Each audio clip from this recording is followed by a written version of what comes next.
nós propomos aqui parcerias, por exemplo, um seminário do setor, o setorial educacional, sobre trabalho decente e outras parcerias que fossem possíveis de ser estabelecidas entre a nossa confederação, que tem essa representação nacional, e a Justiça do Trabalho. Então, esse é um outro propósito da nossa vinda aqui, estabelecer esse protocolo de intenções para uma parceria.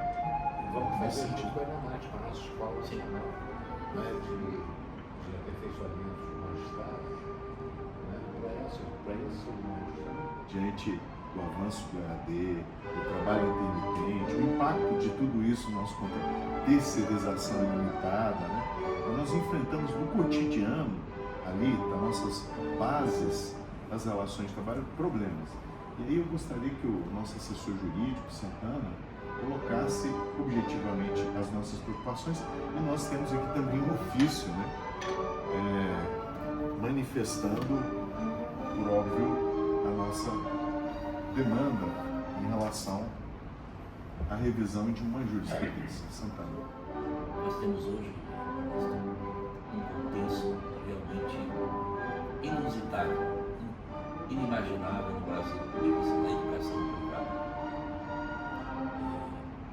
Em 2013, as instituições de ensino superior privadas detinham 5.421.000 matrículas. Contavam com 181.000 professores. O último censo escolar, de 2023, indica que elas tinham 7.907.000 matrículas e 150.000 professores. Então houve um crescimento de mais de 40%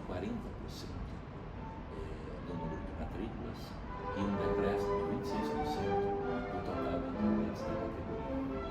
E aí nós trazemos uma preocupação, uma proposta a decidir para um debate sobre dois pontos fundamentais. A OJ 244, ministro, esvaziou o contrato de trabalho docente na iniciativa privada. Então, uma proposta de rediscussão dela. E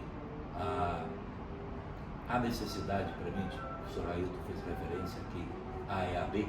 A EAD hoje domina, por exemplo, no estado do Mato Grosso, 80% dos cursos superiores são à distância, tá? E o que é pior, ministro, o senhor sabe bem, é a distância da educação, não é só a distância no sentido presencial, né? Como em toda atividade hoje, preocupamos demais com o trabalho. Então, o que nós gostaríamos de trazer como preocupação para essa questão da OJ 244, posso dizer a Vossa Excelência que o artigo 320 hoje não trata da CLT para a contratação por hora.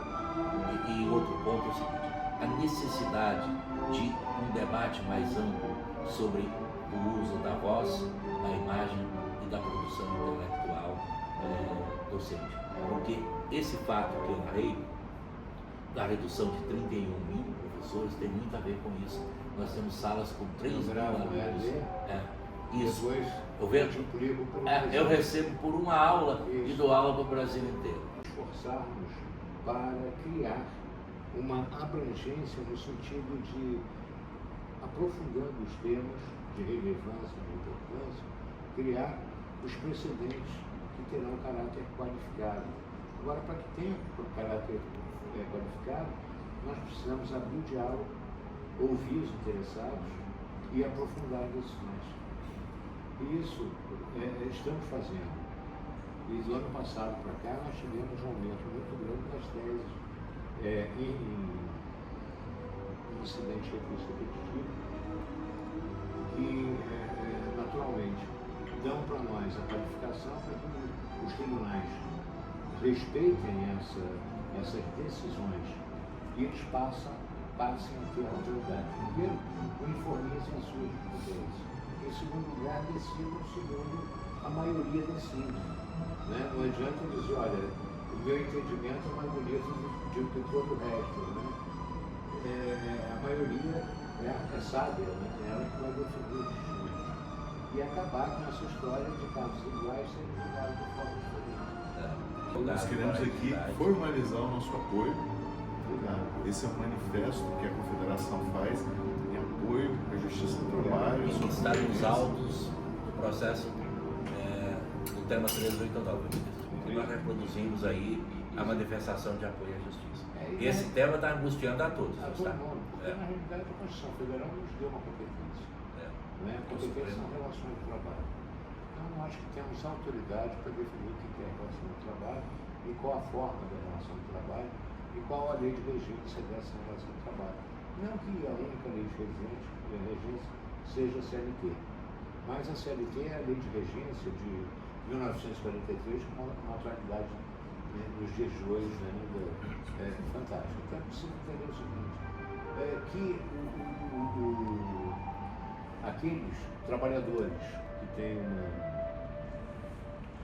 uma liberdade de escolha, autonomia para escolher qual modalidade, não há dúvida que possam ser pessoas jurídicas. Né? Um exemplo daqueles que são notabilizados por eles não têm uma subordinação, nem jurídica, porque a autonomia do trabalho deles é consagrada. Agora, aquele prestador de serviço que está vinculado a uma formalidade de um trabalho diuturno para uma determinada pessoa, mediante um salário, podemos dizer que não seja empregado. E a Constituição nos deu essa competência porque outrora, antes de 88, era o artigo 142, né, que dizia que para nós éramos competentes para definir relações de trabalho. A de 88 e a de 45 ampliou em demasia a nossa competência. Precisamos reafirmar isso, restabelecer o alcance da Constituição Federal e darmos, naturalmente, a resposta à sociedade que ela precisa, que é a pacificação social. Então, isso, mas toda essa contribuição de todos é importantíssima, porque as confederações, as federações, os sindicatos, a estrutura do movimento sindical no Brasil, é responsável, são os destinatários de toda a atuação da justiça do trabalho. E dizer o seguinte, sem o direito do trabalho, sem a legislação trabalhista especificamente, não haverá previdência social que existe e também não haverá o Fundo de Garantia que hoje financia a Constituição Civil do Brasil. Vamos encaminhar para todas as entidades do Brasil esse manifesto em apoio à justiça. Pois é, que bom. Boas novas são sempre bem-vindas, né?